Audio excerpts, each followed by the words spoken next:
Buraxılışda 288 bal toplayan Elşad qonağımızda. Elşad, necəsən? Sağ olun, mənim siziniz. Sağ ol, necədir vəziyyət? Yaxşıdır, çox. Harda oxuyursan? Adada. İxtisasın nədir? Riyaziyyat. Hə? Riyaziyyat, adada. Bəli. Sən neynəmisən? Həvəsin var riyaziyyata? Bəli, müəllim var. Qəşəng, müəllim olmaq istəyirsən?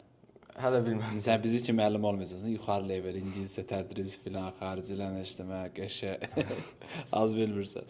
Əla, necə gedir tələbə həyatı? Yaxşıdır, müəllim. İngilis biliyin var? Bəli, var. Hansı səviyyədə? C1. Maşallah. Əla. Sən buraxışa hazırlaşan uşaqlara nə tövsiyə edirsən? Sən necə hazırlaşdın? Bizi necə gəldin, tapdın, öncə onu da görüm.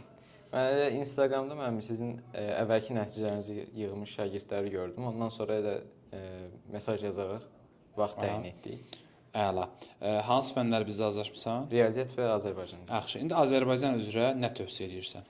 Məncə mənim elə müəllimlərə qulaq assınlar, bir də öz səhvləri, öz çətinlikləri üzərində çalışsınlar. Məncə yaxşı olur. Aha, yaxşı.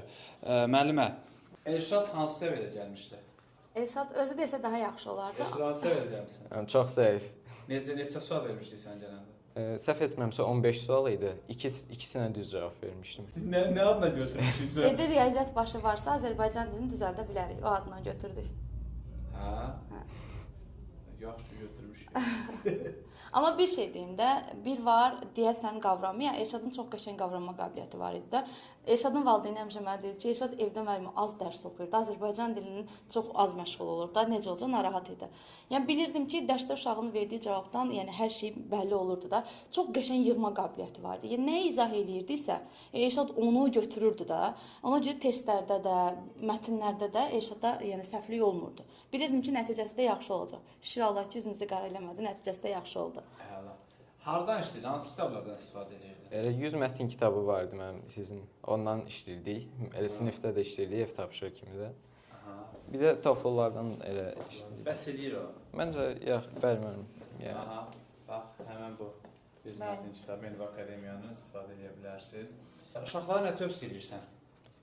ümumən məncə həyəcanlanmasınlar əsas onun üzərində çalışa bilərlər. Çünki həyəcan onlara heç bir şəkildə kömək eləməyəcək. Sadəcə geri salacaq. Yəni səncə bir uşaq, orta səviyyəli bir uşaq 6 ay, 5 ay, 4 ay hazırlaşma eləyə bilərmi? Bəli, mənim daha planlı şəkildə və realistik məncə şey ola bilər. Aha, sən Azərbaycan neçə bal idi? 9-da 66 bal yığmışdım. İndi 93.3. Maşallah, super, super. Uşaqlar, siz də Elşad kimi yüksək nəticə əldə etmək istəyirsə 055 597 0151-ə yazırsınız və bizə qoşulursunuz. Elşad, öz aramız sən bir söz də deyim.